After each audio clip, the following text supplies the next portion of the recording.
She died the way she lived, on her feet, refusing to beg.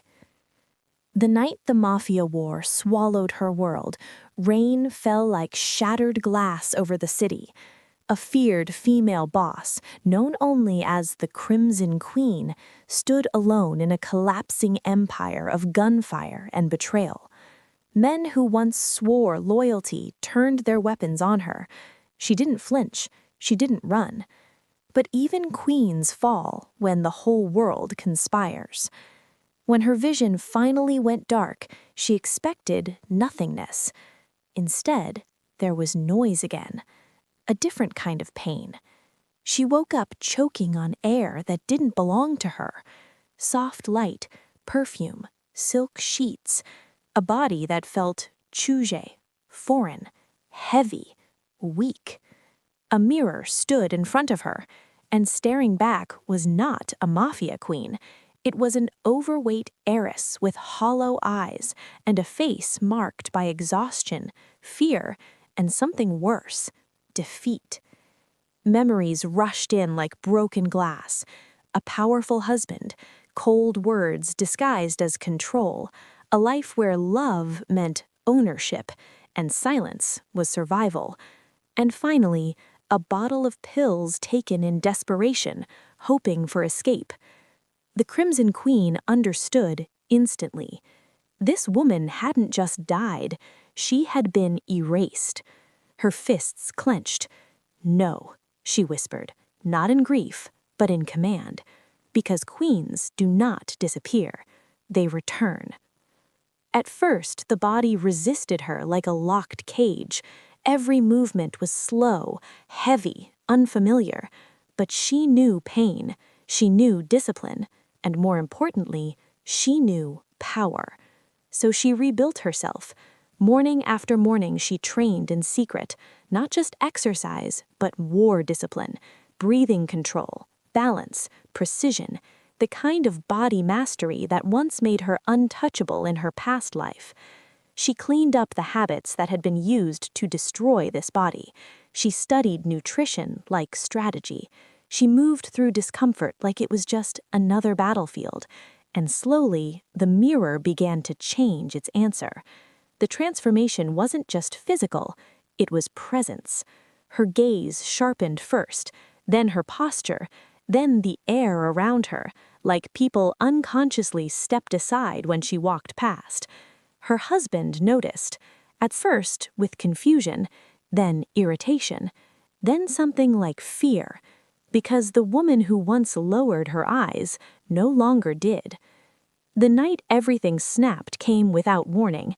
He tried to assert control again, words sharp, entitlement heavier than before. But when he reached for her wrist, he met something unfamiliar. Stillness. Not fear, not submission. Stillness before execution. She looked at him as if he were already gone. And for the first time, he let go. She left him the next morning. No shouting, no collapse, no begging. Just a signature, a closed door, and a life she never touched again. People expected her to fail, to return, to break. Instead, she built. The heiress's fortune, once controlled and drained, became hers to reclaim. But she didn't just inherit wealth, she reshaped it. Investments were redirected, companies reorganized, weak alliances cut cleanly away. She moved through business the same way she once moved through war, decisively, without hesitation, always 3 steps ahead. Rumors began to spread that the broken heiress had changed, that something in her eyes wasn't human anymore. And then he appeared, a man from the other side of power, calm, intelligent, dangerous in a quieter way than her past life. He didn't look at her like she was fragile. He didn't look at her like she was a prize either. He looked at her like a question he couldn't solve. "You don't seem like someone who survived anything," he said once. She tilted her head slightly. "I didn't survive," she replied. "I came back." Something shifted between them after that. Not romance at first, recognition. Two people shaped by violence in different forms, one external, one invisible, standing on equal ground for the first time in either of their lives. He didn't try to save her, she didn't try to dominate him. That was what made it dangerous. That was what made it real. But her past wasn't finished with her. The underworld that once feared her shadow began to whisper again.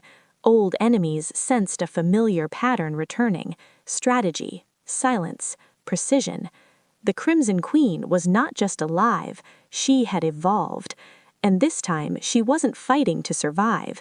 She was building an empire that could never be taken from her again. On the night she stood at the top floor of her company tower, city lights stretching beneath her like a conquered ocean, she finally understood something she hadn't in her first life. Power without peace is emptiness, and peace without power is an illusion. But together, they are freedom. Behind her, the man spoke quietly. "What are you now?" She looked out at the city she had once ruled in fear, and now ruled in structure. "I'm not who I was," she said. A pause. Then, softer, "But I'm finally who I chose to become." And for the first time in either life, she smiled, not like a weapon, but like someone finally alive.